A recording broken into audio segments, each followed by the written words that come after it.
Hello everyone, welcome to Daily Current Affairs Analysis at Advait IAS Academy. Today is 25th July 2025. Aru aji current affairs ame discussion korim prelims and mains perspective. Okay, so these are the two topics that we will going to discuss.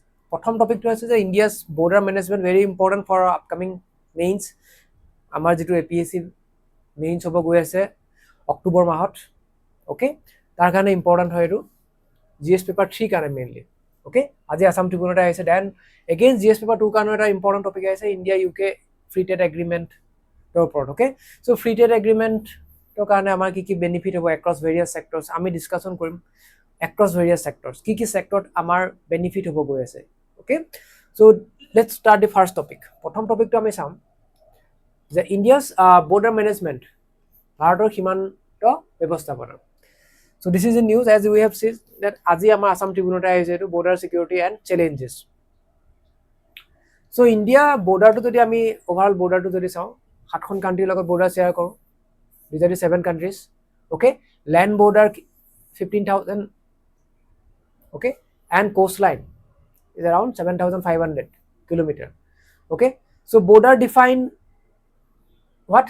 Our sovereignty, our national security and international relation. Okay, so border to amar kiyo karone amar significant because it defines our sovereignty.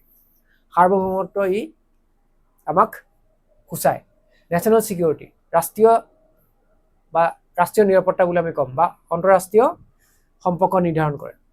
So let's discuss this topic. Actually প্ৰিলিমছৰ কাৰণে এটা important যে কাৰ কাৰ লগত আমি border share কৰিছো, land border আমাৰ কিমান হয়, কোষ্টলাইন বৰ্ডাৰ আমাৰ কিমান হয়, ইম্পৰ্টেন্ট হয়.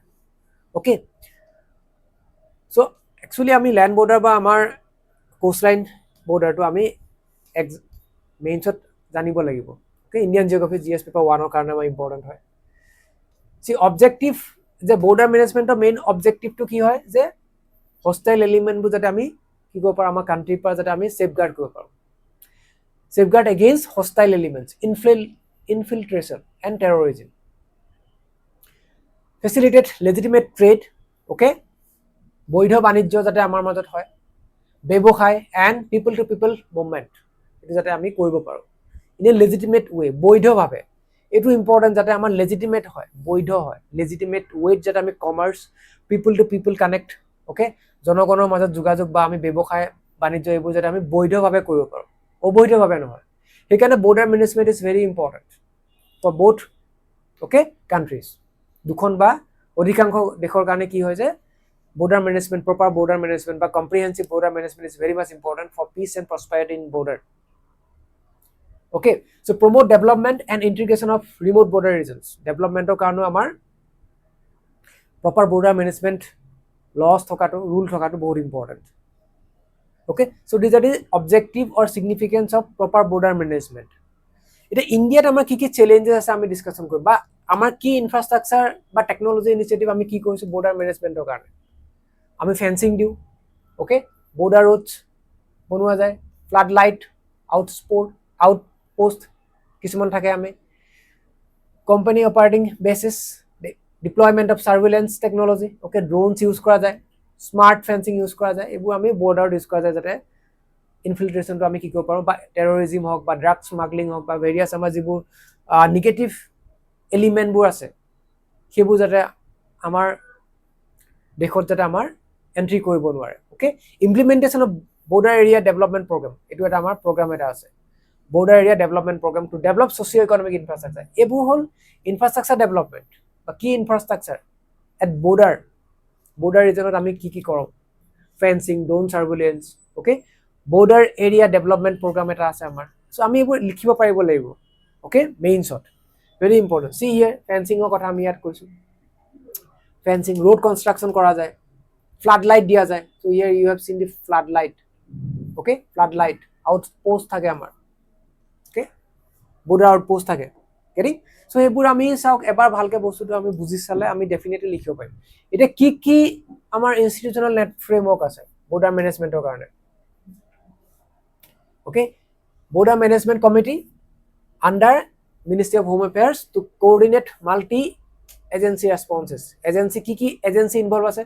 দিছ is BSF, okay, SSB, various আমাৰ এজেন্সিবোৰ আছে for border management. Okay, Fine. Assam Rifles is there. BRO is there. Okay. এই এজেন্সিসমূহৰ বিষয়ে এটলিষ্ট আমি এক্সাম্পলছত যাতে আমি লিখিব পাৰোঁ যে বৰ্ডাৰ মেনেজমেণ্টৰ কাৰণে আমাৰ ভাৰতবৰ্ষত কি এজেন্সি আছে এতিয়া BRO কথা আমি ক'ব পাৰিব লাগিব যে ৰোডছ বনাবৰ কাৰণে বৰ্ডাৰ ৰোডছ অৰ্গেনাইজেশ্যন অ'কে য'ত UPSC পৰা চিলেক্ট হয় then BSF border security force okay SSB Sashastra সীমা বল আমি লিখিব পাৰিব লাগিব যে কোনবোৰ এজেন্সি বৰ্ডাৰ মেনেজমেণ্টৰ লগত জড়িত হৈ আছে কোনটো মিনিষ্ট্ৰি আণ্ডাৰত আহে okay very important So next আমি চাম যে কোষ্টেল সিকিউৰিটি ষ্ট্ৰাকচাৰ কোষ্টেলত আমি কি কৰা যায় Indian navy Indian coast guard and marine police আছে for coastal okay this is what land আমি আগতে এইখিনি যিখিনি পঢ়িলোঁ এইখিনি আমাৰ লেণ্ড বৰ্ডাৰ মেনেজমেণ্টৰ কাৰণে অ'কে এণ্ড ফৰ কোষ্টেলৰ কাৰণে আমাৰ কি আছে যে for Indian navy Indian coast guard and marine police মনত ৰাখিব লাগিব যে 3 টায়াৰ সিকিউৰিটি ফ্ৰেমৱৰ্ক আছে ফৰ কোষ্টেল সিকিউৰিটি ষ্ট্ৰাকচাৰ কাৰণে Very good. Okay. So next, আমি চাম যে আমাৰ এটা challenges কি আছে আমাৰ ইয়াত এইকিটা আমাৰ কাৰণে important what are the challenges in border management?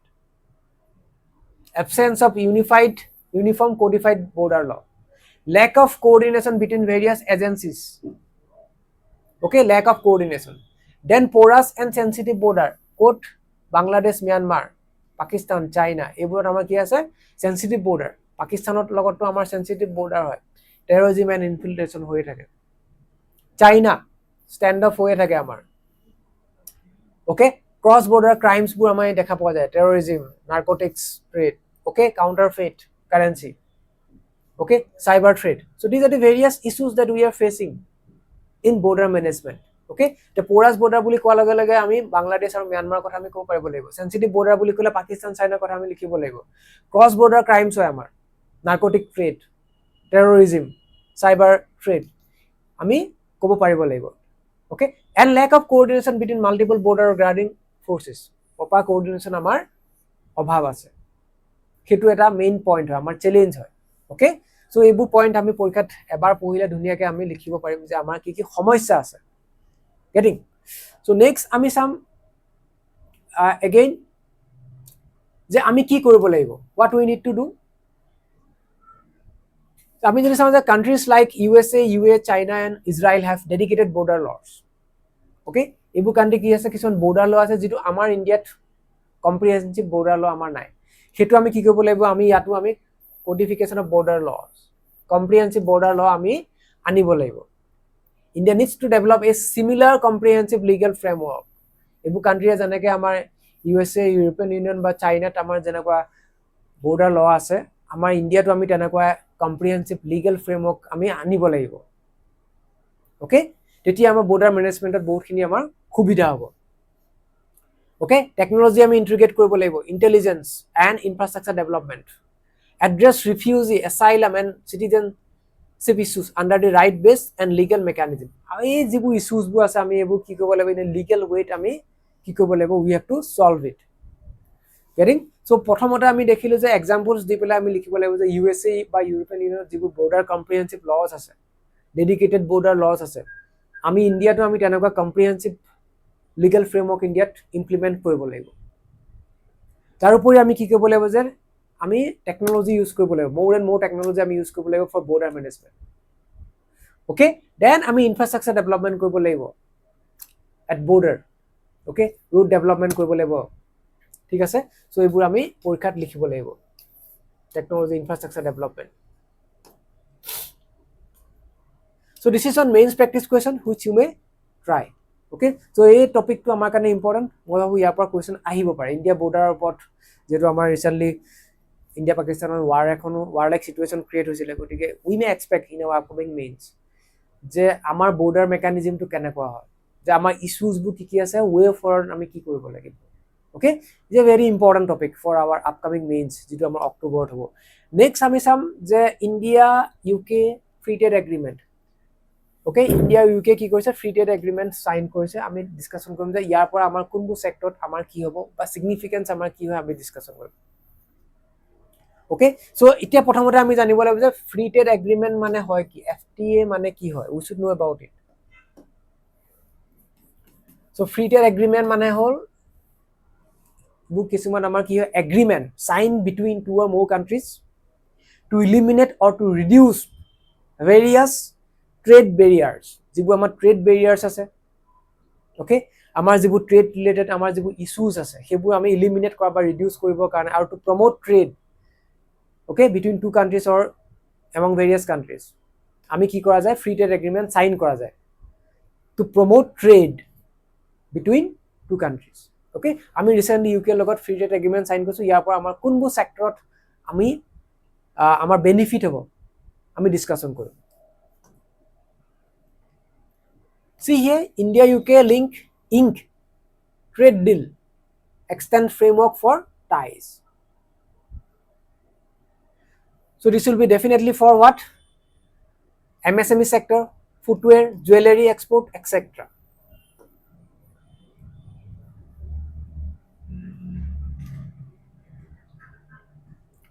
এইটো আমি CETA বুলি আহিছে, comprehensive economic and trade agreement, very important for our upcoming mains. India UK যেটো আমাৰ CETA sign কৰিছে, comprehensive legal, comprehensive economic and trade agreement.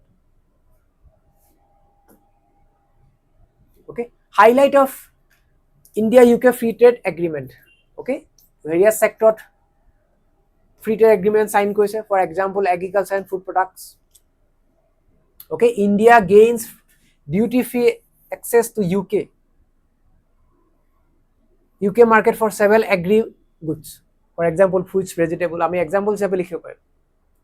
Okay, duty free access পাইছে India UK market হলে agriculture products ৰ কাৰণে, fruits হওক, vegetables হওক, cereals, turmeric, like this. So ইয়াৰ কাৰণে আমাৰ কি হ'ব যে আমাৰ farmers ৰ income বাঢ়িব. Okay, farmers income আমাৰ বাঢ়িব. Farmers get access to UK's agri market and premium buyers.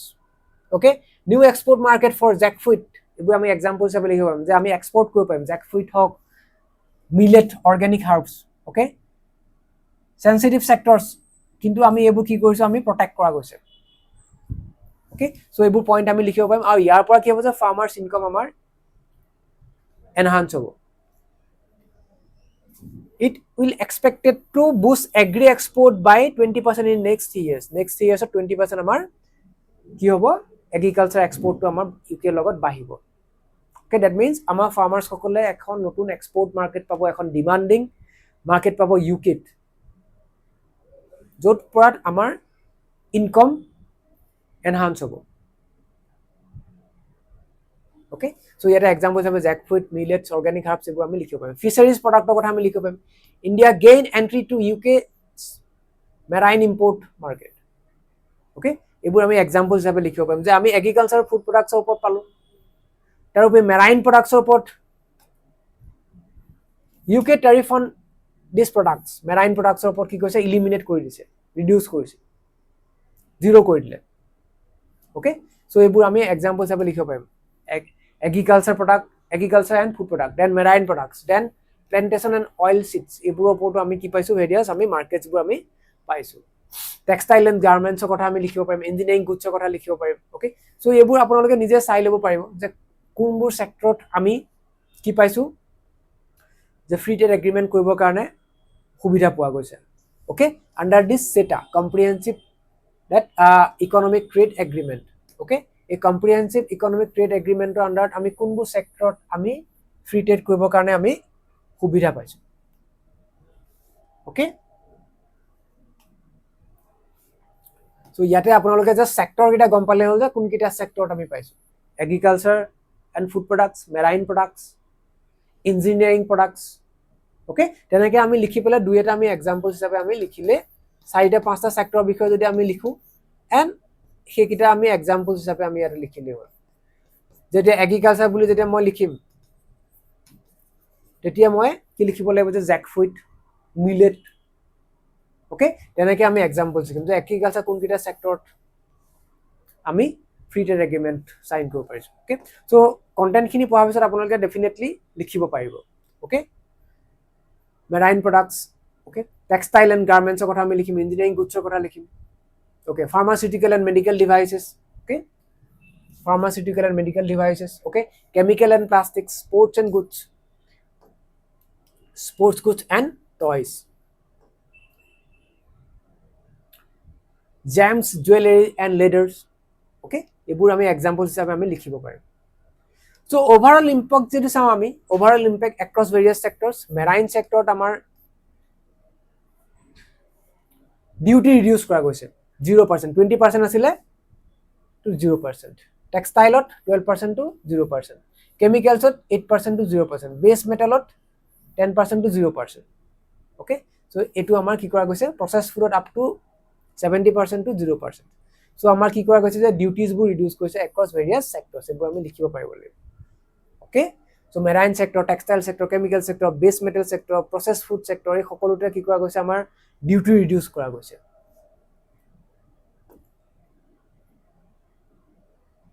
Okay, so that's all for today's class, my dear students, regarding these two important topic. I hope definitely it will help you, and this question is regarding for our upcoming mains. Okay, এটা mains practice question যেটো আপোনালোকে try কৰিব পাৰিব। চাওক যি দুটা topic আমি discussion কৰিলো, border management and free trade agreement with UK, very important। essay হক বা আমাৰ GS পেপাৰ 2 হক বা GS পেপাৰ 3 হক বহুত ইম্পৰ্টেন্ট হয়। আমি ইয়াৰ পৰা কিবা নহয় কিবা লিংক কৰি পেলাই আনসাৰ লিখিব পাৰিম, সেইটো বহুত important. Okay, so border management আমাৰ কি কি ইস্যু আছে, আমি কি ওয়ে ফৰৱাৰ্ড, আমি কি স্টেপস লব লাগিব। Okay, comprehensive border legal laws আমি আনিব লাগিব, সার্ভেইলেন্স কৰিব লাগিব, টেকনলজি আমি ইউজ কৰিব লাগিব। Okay, কোঅৰ্ডিনেশন নাই আমাৰ বিভিন্ন আমাৰ এজেন্সি সমূহৰ ভিতৰত, সেই এজেন্সি সমূহৰ ভিতৰত আমি কোঅৰ্ডিনেশন আমি আনিব লাগিব। So তেতিয়াহে আমি প্ৰপাৰ বৰ্ডাৰ মেনেজমেন্ট আমি কৰিব পাৰিম। আৰু আমাৰ যে বৰ্ডাৰ ৰিলেটেড আমাৰ যে ইস্যুজ আছে, for examples terrorism, narcotic trade, okay, বা ইনফিল্ট্ৰেশন, এই সকলোবোৰ আমি তেতিয়া সমস্যা সমাধান কৰিব পাৰিম। সিমিলাৰলি ফ্ৰী ট্ৰেড এগ্ৰিমেন্টৰ বিষয়ে আমি ডিসকাশন কৰিলো যে কোনবোৰ কিটা সেক্টৰত ইয়াৰ পৰা উপকৃত হ'ব, agriculture sector, engineering sector, okay, marine sector, base metal sector, process food sector. Okay, so ইয়াৰ পৰা কি হ'ব যে আমাৰ কৃষকসকলৰ কাৰণে বা আমাৰ ফাৰ্মাৰ্ছ সকলৰ কাৰণে বা আমাৰ ভেৰিয়াছ ইণ্ডাষ্ট্ৰীবোৰৰ কাৰণে এখন আমি ডিমান্ডেড এখন মাৰ্কেট পাম, যাৰ পৰা আমাৰ কি হ'ব যে এক্সপোৰ্ট আমাৰ ইয়াৰ পৰা বাঢ়িব। আৰু এক্সপোৰ্ট বঢ়াৰ লগে লগে আমি এটা কথা আমি ক'ব পাৰোঁ যে যেতিয়া আমাৰ এক্সপোৰ্টটো বাঢ়িব তেতিয়া কি হ'ব আমাৰ যে ইয়াতে আমাৰ মোৰ প্ৰডাকশ্যন হ'ব, মোৰ প্ৰডাকশ্যন মিন্স মোৰ এমপ্লয়মেণ্ট জেনেৰেশ্যন হ'ব। Okay, আৰু তেনেকৈ আমি কানেক্ট কৰিব পাৰিম আৰু আমাৰ কি হ'ব, ইকনমিক ডেভেলপমেণ্ট হ'ব। Okay, so that's all for today's class, my dear students. Thank you everyone for joining the class. Okay, thank you.